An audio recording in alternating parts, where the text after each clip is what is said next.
దర్శకధీరుడు రాజమౌళితో RRR తర్వాత భీమ్ అయితే విజయాన్ని సాధించాడు. మరి రామరాజు విజయాన్ని సాధించగలడా లేదా విజయాన్ని సాధించడంలో తడబడతాడా అనేది ఇప్పుడు సోషల్ మీడియా వేదికగా పెద్ద ఎత్తున చర్చ నడుస్తున్నటువంటి నేపథ్యంలో ఈ అంశం మీద మనం కూడా చర్చించుకునేటువంటి ప్రయత్నం అయితే చేద్దాం. ప్రస్తుతం మనతో పాటు ఉన్నారు ప్రముఖ సినీ రాజకీయ విశ్లేషకులు, ప్రముఖ సీనియర్ జర్నలిస్ట్ యజ్ఞమూర్తి గారు. వారితో మాట్లాడదాం. యజ్ఞమూర్తి గారు నమస్తే. నమస్తే.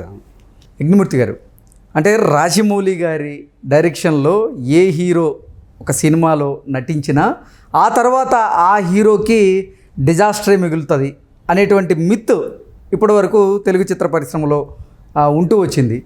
అయితే ఆ మిత్ని ఎన్టీఆర్ గారు బ్రేక్ చేశారు. నెక్స్ట్ రామ్ చరణ్ గారి మూవీ విడుదలకి సిద్ధంగా ఉన్నటువంటి నేపథ్యంలో ఆ మిత్ని రామ్ చరణ్ గారు బ్రేక్ చేయగలరా? ఇప్పుడు రామ్ చరణ్ గారి మూవీ హిట్ అవుతుందా ఫట్ అవుతుందా అనేది పెద్ద ఎత్తున సోషల్ మీడియాలో ఒక చర్చ అయితే నడుస్తూ ఉంది. దీని మీద మీ విశ్లేషణ ఏంటి సార్? నిజం చెప్పాలంటే RRR తర్వాత జూనియర్ ఎన్టీఆర్ కంటే ముందే రామ్ చరణ్ ఆచార్య సినిమా చేశాడు. అయితే అందులో కథానాయకుడు కాదు, ఒక స్పెషల్ రోల్. ఆ సినిమా డిజాస్టర్ అయింది. అవును. కాకపోతే ఏంటంటే అది రామ్ చరణ్ అకౌంట్లో చాలామంది వెయిట్లా, ఫ్యాన్స్ కానివ్వండి, మిగతా విశ్లేషకులు కూడా చాలామంది అది చిరంజీవి గారి చిత్రమే, అది ప్రాపర్ చిరంజీవి గారి సినిమా. ఈయన ఒక స్పెషల్ రోల్ చేశారు. సో తండ్రి కోసం చేశారు ఆయన, అంతేగాని ఆయన కథానాయకుడిగా చేసిన సినిమా కాదు కాబట్టి అది ఆయన ఖాతాలోకి వెళ్ళదు అంటున్నారు. సో దాని అలా పెడితే, సో ఆయన ఇప్పుడు ప్రాపర్ హీరోగా చేస్తున్న సినిమా గేమ్ చేంజర్. నిజానికి చెప్పాలంటే దేవర కంటే ముందే గేమ్ చేంజర్ షూటింగ్ కూడా స్టార్ట్ అయింది. అవును. ఆ సినిమా షూటింగ్లో ఉంటే మధ్యలో ఆపి దాన్ని ఆయన ఆచార్య చేశారు. అంటే ఆచార్య ఒక పక్క సైమల్టేనియస్గా జరుగుతుంది అది, ఈయన అందులో చేశారు. అంటే ఎప్పుడు బిగినైంది చూడండి. ఆల్మోస్ట్ అంటే RRR అయిపోయిన కొద్ది కాలానికే 2-3 నెలల గ్యాప్లో ఆయన గేమ్ చేంజర్ షూట్లో స్టార్ట్ చేశారు ఆయన. అవును. Almost 3 years back. సో ఇప్పటివరకు కూడా దేవర వచ్చేసింది. గేమ్ చేంజర్ అయితే ఇప్పుడు డిసెంబరు అంటున్నారు. మొదట 20 అన్నారు, డిసెంబర్ 20, ఇప్పుడు 25 అని చెప్పి వినిపిస్తుంది రిలీజ్ డేటు. సో ఏదేమైనప్పటికీ కూడా ఆ సినిమా చేస్తున్న టైంలోనే శంకర్ మళ్ళీ దాని మధ్యలో ఆపేసేసి భారతీయుడు 2 చేశారు. సో ఎందుకో మొత్తానికి ఆ సినిమాకు సంబంధించి ఆ డీలే అనేది బాగా జాప్యం అనేది బాగా జరుగుతూ వస్తూ ఉంది. సో అట్లాగే పాటలు వచ్చాయి, తమన్ మ్యూజిక్ సమకూర్చిన పాటలు, వాటి మీద కొంత మిక్స్డ్ టాక్ వచ్చింది. అవును. రీసెంట్గా రిలీజ్ అయినటువంటి ఆయన మీద అంటే ఒక కలెక్టర్ తన ఊరికి వెళ్తేనో మొత్తానికి, సో అక్కడ ఒక ఫోక్ ఫెస్టివల్ ఒకటి జరుగుతుంటుంది, జానపద వేడుక ఒకటి జరుగుతూ ఉంటుంది. అందులో ఈయన పాట పాడతాడు. సో నేను ఏది కళ్ళజోడు తీస్తే నీలాంటోడ్నే, షర్టు పైకి లాగితే నీలాంటోడ్నే అని చెప్పి పాట. అయితే అది ఆశించిన రీతిలో లేదు, పైగా శంకర్ మార్కులాగా కూడా లేదు అనే ఒక టాక్ వచ్చింది. ఎందుకో సినిమాటోగ్రఫీ కూడా కొంచెం హార్డ్గా అనిపించింది. అంటే ఈ మధ్యకాలంలో శంకర్ తన లక్ష్యాన్ని ఛేదించడంలో తప్పటడుగులు వేస్తున్నాడు అనేటువంటి ఆరోపణలు కూడా ఆయన మీద వస్తూ ఉన్నాయి. అవును. ఆయనకు ప్రాపర్ పెద్ద హిట్ రోబో తర్వాత ఏమొచ్చిందంటే చెప్పలేని పరిస్థితి. రోబో తర్వాత ఆయన 2.0 చేస్తే అది కూడా ఆశించిన రీతిలో ఆడలేదు. తర్వాత ఇప్పుడు మనం చూసాం ఇది భారతీయుడు 2. సో భారతీయుడు 2 పరిస్థితి మనం చూసాం.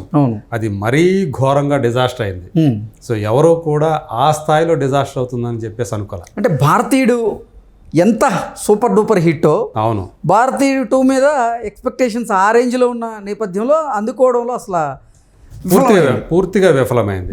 ఇప్పుడు పరిస్థితి ఎలా వచ్చిందంటే భారతీయుడు 3ని అసలు నేరుగా OTTలో రిలీజ్ చేద్దామా నిర్మాతలు ఆలోచిస్తున్నారని చెప్పి వచ్చింది. అంటే ఆ స్థాయికి దాని మీద మొత్తం అంటే ఏ మాత్రం కూడా జనాల్లో క్యూరియాసిటీ కానీ బజ్ కానీ భారతీయుడు 3 మీద లేదు. సో ఆ పరిస్థితి శంకర్ వచ్చేసాడు. సో మరి ఇప్పుడు అంటే ఒకప్పుడు శంకర్ తోటి రామ్ చరణ్ చేస్తున్నాడంటే అనౌన్స్మెంట్ వచ్చినప్పుడు చాలా ఫ్యాన్స్ అందరూ కూడా చాలా హ్యాపీ ఫీల్ అయ్యారు, శంకర్ డైరెక్షన్లో చేస్తున్నాడు అని చెప్పేసి. అంతకుముందు చాలా పెద్ద పెద్ద హీరోలే ఆయనతో చేయటానికి ఉత్సాహం చూపించారు. సో వాళ్ళు ఎవరికి దక్కని ఛాన్స్ రామ్ చరణ్కి దక్కింది అని చెప్పేసి ఆ రోజున అందరూ కూడా తమ ఆనందాన్ని పంచుకున్నారు అంతా. కానీ ఈరోజు చూస్తే ఆ పరిస్థితి కనిపించట్లేదు.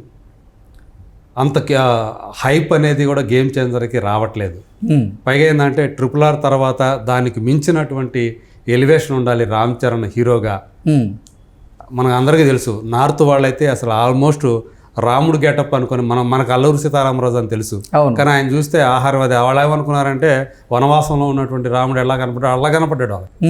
అందు గురించే అది కూడా రైటర్ విజేంద్ర ప్రసాద్ కూడా అదే చెప్పాడు ఆయన ఒక సందర్భంలో. సో వాళ్ళు ఆయన రాముడుగా భావించుకున్నారు అని చెప్పేసి. సో అందు గురించే ఆయన కీర్తి కూడా ఆ లెవెల్కి పాపులారిటీ కూడా పెరిగిపోయింది. నిజం చెప్పాలంటే RRR అనేది నార్త్లో జూనియర్ ఎన్టీఆర్ కంటే కూడా ఎక్కువ ఆయనకి కీర్తి ఎక్కువ తీసుకొచ్చి పెట్టింది రామ్ చరణ్కి.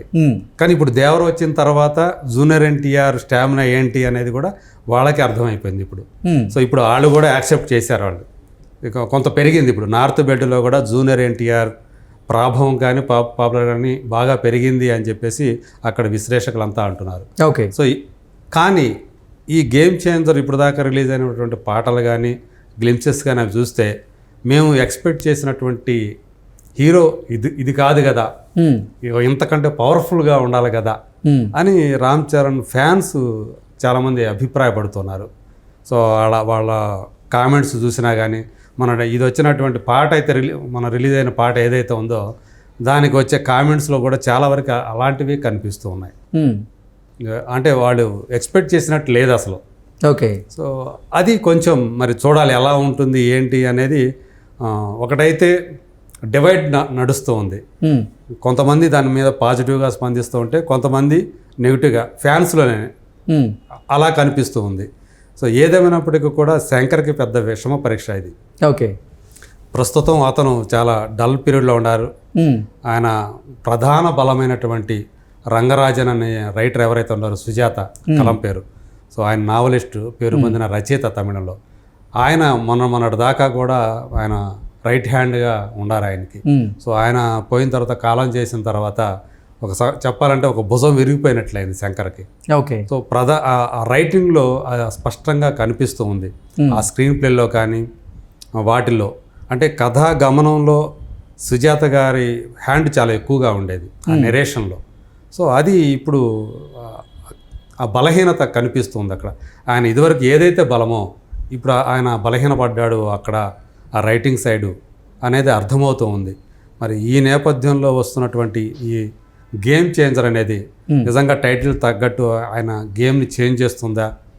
సో రామ్ చరణ్కి ఇప్పుడు దాకా RRR తర్వాత వచ్చినటువంటి గ్లోబల్ స్టార్ ఇమేజ్ ఏదైతే ఉందో దాన్ని నిలబెట్టేటట్లు ఉంటుందా లేదా అనే చాలామందికి ఆ సందేహాలు అయితే కలుగుతూ ఉన్నాయి. సో మరి ఇప్పుడు అందు గురించి అందులో ఆయన చేసినటువంటి ఆ రామరాజు పాత్రతో ఆయన పిలుస్తూ భీమ్ సాధించాడు, మరి నువ్వు రామరాజువి, నువ్వే బాకీ ఉన్నావు అని చెప్పి అలా వ్యాఖ్యలు చేస్తూ ఉన్నారు, కామెంట్లు పెడుతూ ఉన్నారు అభిమానులందరూ కూడా. సో ఇప్పుడు మరి ఆయన చేస్తాడా లేదా? భీమ్ నిరూపించుకున్నట్లే ఆయన కూడా నేను కూడా రాజమౌళి సినిమా చేసిన తర్వాత హిట్ సాధించానని అనిపించుకుంటాడా? ఆ మిత్ని బ్రేక్ చేస్తారా? అవును, ఎందుకంటే గతంలో ఆయన మగధీర తర్వాత చేసినటువంటి సినిమా ఆరెంజ్ సరిగా ఆడలేదు. ఒక రకంగా చెప్పాలంటే డిజాస్టర్ అది. నాగబాబుని పూర్తిగా కోలుకోలేని దెబ్బతీసి అప్పులు పాలు చేసిన సినిమా అది. సో అలాంటి చేదు అనుభవం మళ్ళీ పునరావృతం కాకుండా చెయ్యాలని చెప్పేసి అభిమానులందరూ కూడా కోరుకుంటున్నారు. ఒకవేళ హిట్ అయితే శంకర్కి కూడా చాలా ఊపిరి, ఆయన కూడా బూస్ట్ ఆయన కెరీర్కి కూడా. సో ఆయన కూడా ఈ మధ్యకాలంలో చూసినటువంటి చేదు అనుభవాలు ఏవైతే ఉన్నాయో వాటి నుంచి ఆయన కూడా బయటపడినట్లు అవుతుంది.